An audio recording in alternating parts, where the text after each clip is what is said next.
नमस्कार दोस्तों, मेरा नाम है कृष्णा मिश्रा। आप सभी का जीएस कर्मयोगी ऑनलाइन प्लेटफ़ॉर्म पे भरपूर स्वागत है।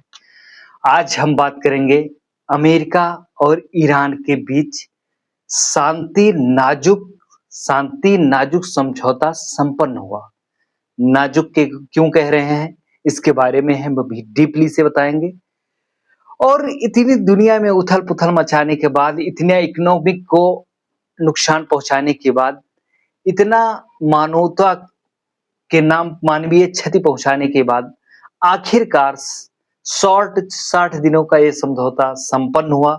तो इसके पीछे के तह में हम जाकर जानेंगे। उसके पहले आप सभी लोग चैनल को सब्सक्राइब करें, बेल आइकन को दबाएँ, शेयर करें। फिर हम अब चल रहे हैं पूरी स्टोरी पे आते हैं और हम जानते हैं 5 से 7 मिनट में पूरी स्टोरी क्लियर करते हैं और सच्चाई पे पहुँचते हैं।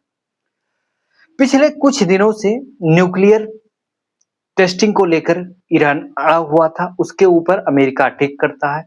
अमेरिका अटैक करके उनके जो है न्यूक्लियर को परमाणु परीक्षण नहीं करने देता है, नष्ट कर देता है। सभी को पता चला होगा, दुनिया का हर व्यक्ति जानता है, आप भी जानते होंगे।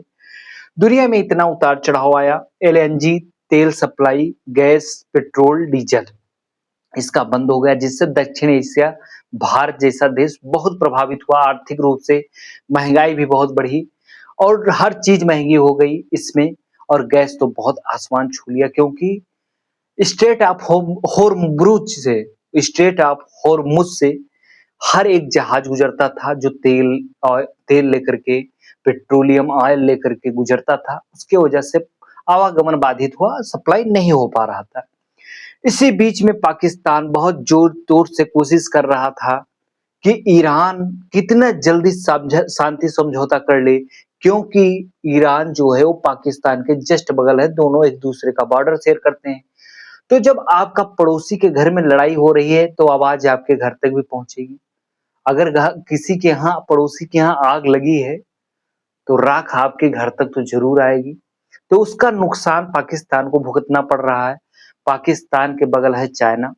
चाइना बहुत पैसा इन्वेस्ट कर रखा है पाकिस्तान में, तो वो नहीं चाहता था किसी प्रकार से कि ये युद्ध लंबा खींचे और चाइना का नुकसान हो। चाइना पूर्ण रूप से दबाव बना रहा था पाकिस्तान के ऊपर कि मध्यस्थता की भूमिका निभाइए और उसको मध्यस्थता करवा के और इसको शांति वार्ता में तब्दील करवाइए।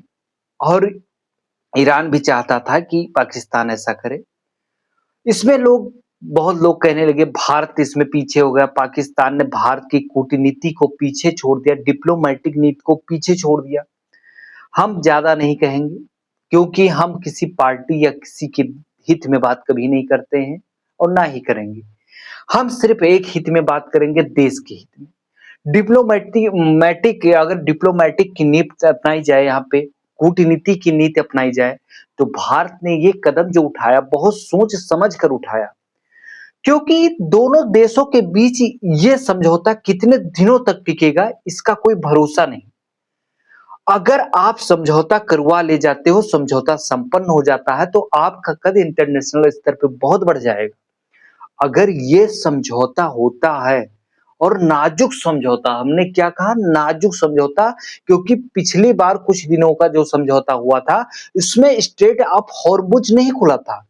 इस बार स्ट्रेट ऑफ हॉर्मुज़ खुलने की बात हुई है, अमेरिका ने बात की है कि आपको, ईरान से कहा है कि आपको स्ट्रेट ऑफ हॉर्मुज़ खोलना पड़ेगा, जिससे पूरी अर्थव्यवस्था प्रभावित हुई है, उसको फिर से संचालित करना होगा और उसके रास्ते पे पहुँचाना होगा।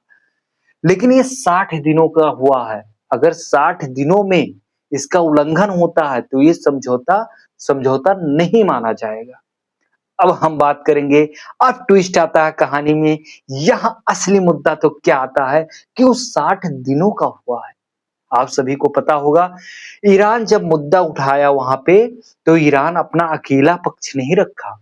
उसने लेबनान के हिजबुल्लाह का पक्ष रखा कि उसपे भी अटैक किसी प्रकार का ना हो। तो क्या लेबनान के हिजबुल्लाह पे अटैक कर रहे थे अमेरिका वाले? नहीं, वो नहीं कर रहे थे मेरे भाई। वो नहीं कर रहे थे। कौन अटैक कर रहा था? इज़राइल कर रहा था, बार-बार अटैक कर रहा था। इज़राइल का एक ही मकसद है कि ईरान के पास न्यूक्लियर किसी तरीके से ना हो।